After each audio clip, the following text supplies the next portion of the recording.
रतनपुर नाम के गांव में अम्बा नाम की एक बूढ़ी रहा करती थी, जो कि बहुत ही ज्यादा कंजूस और खड़ूस औरत थी। अम्बा 60 साल की बूढ़ी थी, लेकिन फिर भी उसे किसी चीज का कोई डर नहीं था। अम्बा के पिताजी बहुत अमीर इंसान थे, तो अम्बा का बहुत ही बड़ा घर था, जिसमें वो अपने माँ पिताजी के देहांत के बाद अकेली ही रहा करती थी। उसने अपने काम करने के लिए एक भी काम वाली नहीं रखी थी और ना ही कोई बॉडीगार्ड। उसने अपना सारा पैसा 7 घड़ों में भरकर अपने घर में छेद कर उसी में रखा था और उस पर एक चटाई बिछा दी थी, ताकि किसी को पता ही ना चले कि उसने अपना सारा पैसा घर में कहाँ पर छुपा रखा है। बूढ़ी जब भी बाहर निकलती तो अपने हाथ में एक बड़ा सा डंडा साथ लेकर ही निकलती थी, ताकि अगर उसे कोई लूटने की कोशिश करे तो वो उसे मार भगा सके। एक दिन बूढ़ी अपना डंडा साथ लेकर बाजार जाती है, तो उसे देख लोग बातें बनाने लगते हैं। तो उन्हें देख बूढ़ी, क्या बातें कर रहे हो तुम सब?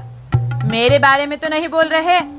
याद रखना, अगर मेरे बारे में बोल रहे हो तो किसी को नहीं छोड़ूंगी। बूढ़ी की बातें सुन सभी अपने अपने काम में लग जाते हैं। अब वो एक सब्जी के ठेले पर जाकर, अरे ओ लड़के, ये लौकी कैसे दी? 20 रुपए की एक है दादी। और ये प्याज कैसे दिए? अरे दादी जी, प्याज 10 रुपए किलो है। ये तो सब कुछ महंगा है। लूट चल रही है, लूट। लौकी 10 रुपए की और प्याज 5 रुपए किलो लगा दो। इसके ऊपर 1 रुपया भी नहीं दूंगी, समझे? अरे दादी जी, इतने में तो नहीं आएगा। मुझसे बदतमीजी कर रहे हो? मुझसे जानते नहीं क्या मैं कौन हूँ? अब बूढ़ी अपना डंडा निकालकर उसे पीटने ही वाली थी कि तभी ठेले वाला, अरे अरे दादी जी, ये क्या कर रही हो तुम? अरे ले लो दादी जी, ले लो और जाओ यहाँ से। मैं भी कोई गलत दाम नहीं देती, समझे? हाँ। अब बूढ़ी वहाँ से निकलकर घर जाने ही लगती है कि तभी रास्ते में एक अंधा भिखारी उसके सामने आकर, इस गरीब अंधे की कोई मदद कर दो भाई, अंधे की कोई मदद कर दो भाई, कुछ खाने को दे दो भाई। ए अंधे, हट मेरी नजरों से दूर। धट्टे कट्टे होकर भीख मांगता है। मुझे ऐसे लोग बिल्कुल भी पसंद नहीं है।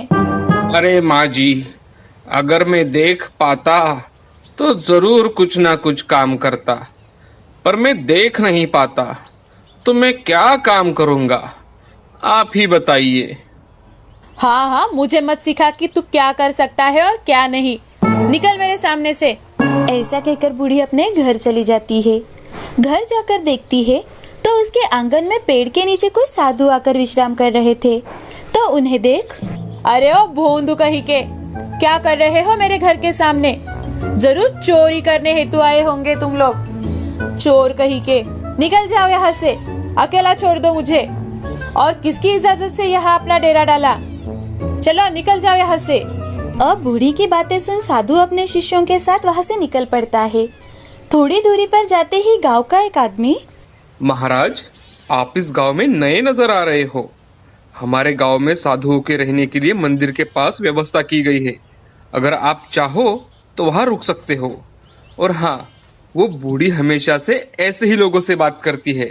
उसके पास सोने के भरे 7 घड़े हैं, लेकिन इतनी कंजूस और खड़ूस है कि पूछे ही मत। और बातें तो हमेशा दूसरों को दर्द देने वाली ही करती है, तो आप उसकी बातों पर ध्यान मत दीजिए। उस आदमी की बातें सुन साधु कुछ सोच मन ही मन, ठीक है बेटा, हमें मंदिर का रास्ता बता दो। अब हम कुछ दिन इसी गांव में रहेंगे। अब साधु अपने शिष्यों के साथ गांव के मंदिर के पास वाले विश्राम गृह में चले जाते हैं और अपने शिष्यों को बूढ़ी के बारे में जांच पड़ताल करने गांव में भेज देते हैं। शाम के समय एक शिष्य, महाराज, सुबह उस आदमी ने जो हमें बताया था, सभी गांव वालों का भी वही कहना है। अब रात के समय एक औरत बड़े बड़े घुंघरू पहने, मोती और हीरों से जड़े हार पहने, काला दुपट्टा अपने चेहरे पर ओढ़े और सिर पर सोने के 7 भरे मटके लेकर बूढ़ी के आंगन में नृत्य करने लगी।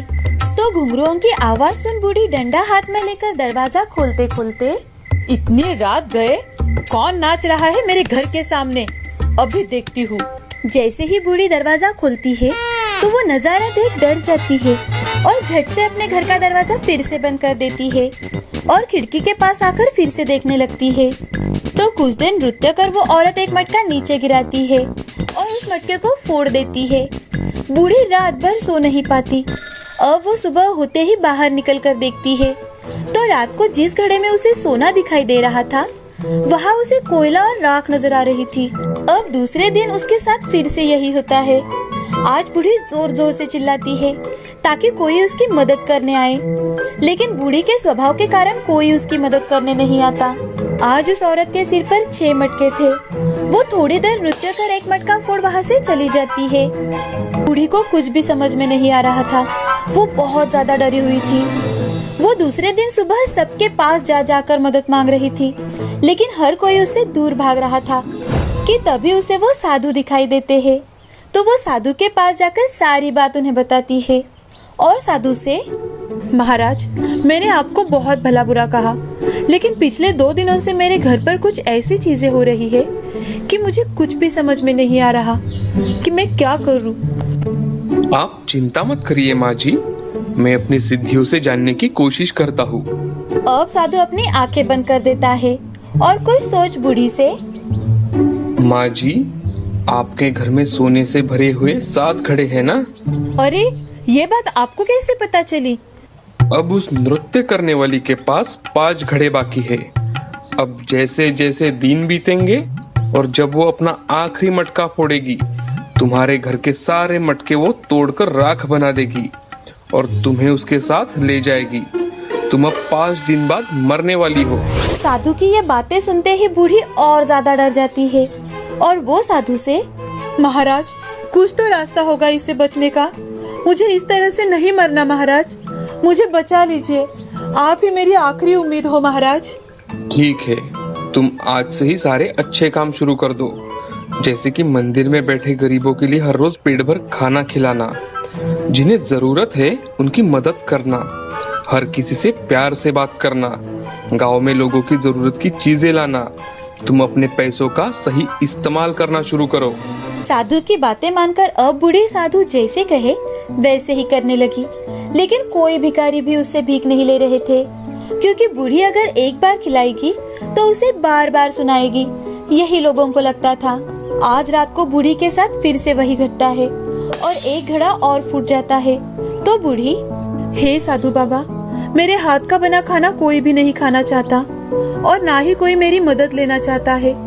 क्यों ना आप आपके जरिए ये सब काम करें। अब साधु ने गांव के मंदिर के पास हर रोज गरीबों को खाना और आने जाने वाले राही के लिए खाने की व्यवस्था करवाई।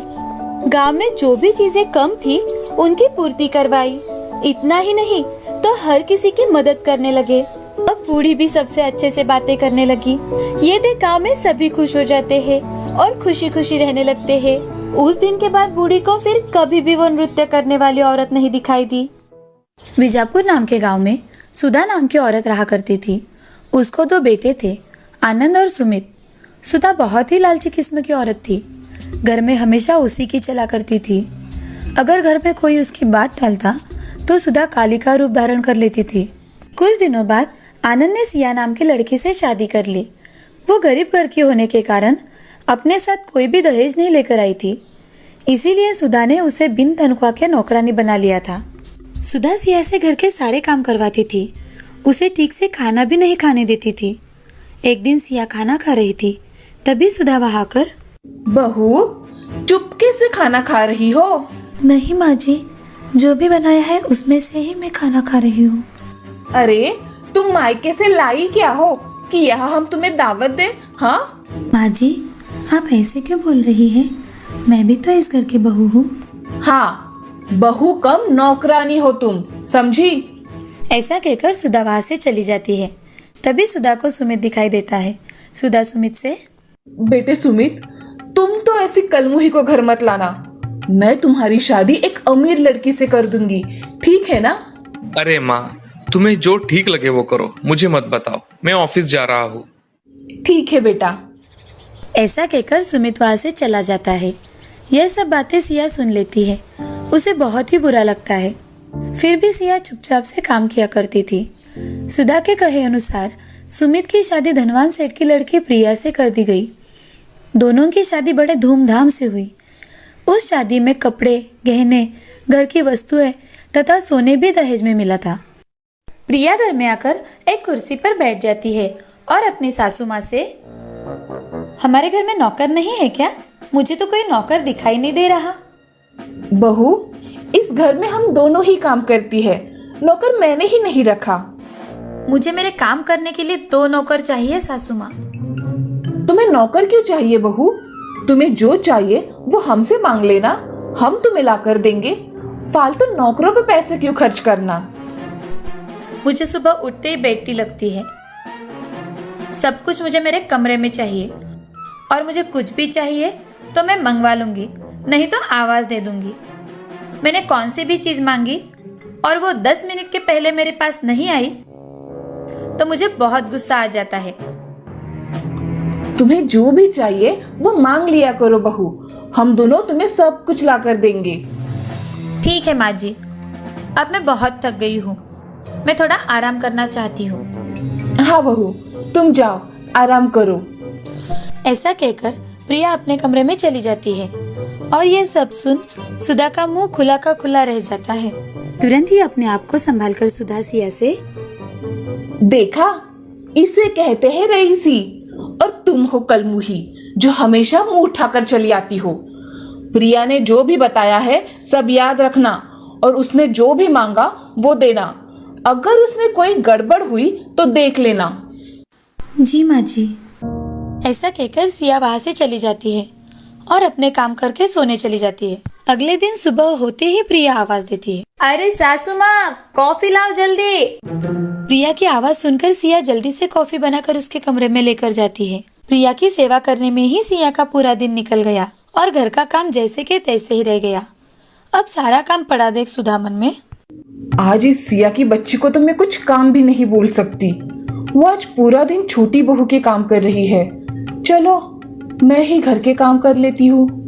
सुधा ने उस दिन सारे काम खुद ही कर लिए।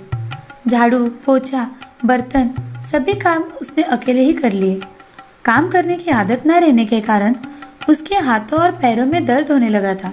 सुधा थकने की वजह से सोफे पर बैठकर आंखें बंद करने लगी। तभी छोटी बहू प्रिया अपने हाथों में पैसों से भरा हुआ बैग लेकर आती है और वहां आकर सुधा से, माँ जी, मैं क्लब में किटी पार्टी के लिए जा रही हूँ और मुझे लौटने में थोड़ी देर हो जाएगी, बाय। ऐसा कहकर प्रिया क्लब में चली गई। यह सिलसिला हर रोज का होने लगा। सिया दिन भर प्रिया की सेवा करते करते थक जाती थी और सुधा वो घर के काम करते करते थक जाया करती थी, और प्रिया वो अपने सहेलियों के साथ हर रोज किटी पार्टी करने चली जाया करती थी। घर के काम करके अब सुधा बहुत थक गई थी, और तो और उसमें प्रिया हर रोज पैसे किटी पार्टी में खर्च किया करती थी। ये देख सुधा अपने बेटे सुमित से, सुमित, जरा इधर तो आना। हाँ माँ, तुमने मुझे बुलाया? हाँ बेटे, आओ यहाँ बैठो। क्या बात है माँ? अरे बेटा, प्रिया हर रोज किटी पार्टी में जाकर पैसे खर्च करती है। मैं और सिया काम करके थक जाते हैं। तुम ही प्रिया को कुछ समझाओ ना।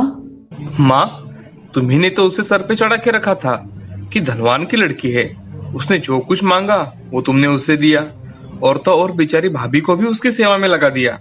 अगर मैंने उसे अभी कुछ कहा तो वो बोलेगी मैंने ढेर सारा दहेज देकर तुम्हें खरीदा है।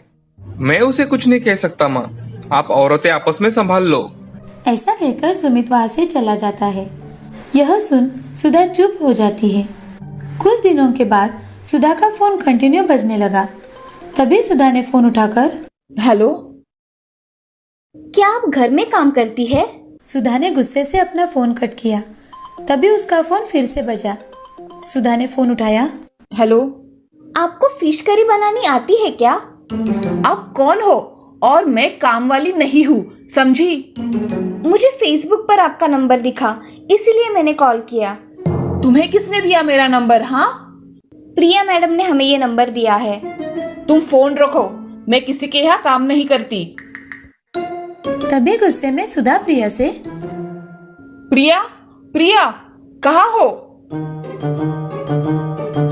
क्या हुआ माँ जी, आपने आवाज दी? बहू, मेरे मोबाइल पर सुबह से अननोन नंबर से फोन आ रहे हैं। और काम करती हो क्या? फिश बनाती हो क्या? ऐसे कुछ वो औरतें बोल रही थी। मैंने उनसे पूछा तो तुमने ही मेरा नंबर दिया उन औरतों को, ऐसा वो बोल रही थी। अरे हाँ माँ जी, मैंने ही आपकी पोस्ट फेसबुक पर डाली थी। किसी को इतनी काम करने वाली अच्छी सास चाहिए तो कॉल करे, और लोगों ने आपके नंबर पर कॉल करके पूछा होगा, है ना माँ जी? वैसे भी मुझे क्लब के लिए थोड़े पैसे कम पड़ रहे थे, इसीलिए मैंने आपकी पोस्ट दे दी। मैं कहीं नहीं जाने वाली, समझी? और मैं काम वाली नहीं हूँ। माँ जी, इस पोस्ट से हमें बहुत पैसे मिलेंगे और जो भी कस्टमर हमें अच्छे पैसे देंगे उससे हमें डील फाइनल करनी है। बहू, तुम क्या कह रही हो? तुम्हें समझ में आ रहा है? अपनी सास को बेचोगी क्या? अरे माँ जी, मैं हस्बैंड फॉर सेल भी लगाने वाली हूँ। जो भी अच्छी डील होगी उसका हमें ही तो फायदा मिलेगा, और आप जैसी दयालु सास किसी को कहाँ मिलेगी। मैं कहीं नहीं जा रही, और तुम तुम्हारा देखो और मैं मेरा देखती हूँ, समझी? ऐसा कहकर सुधा रसोई घर में चली जाती है। उसे उसकी गलती का एहसास हो गया था। किचन में सिया वहाँ खाना पका रही थी। ये देख सुधा सिया से, सिया बहू, मुझसे बहुत बड़ी गलती हो गई।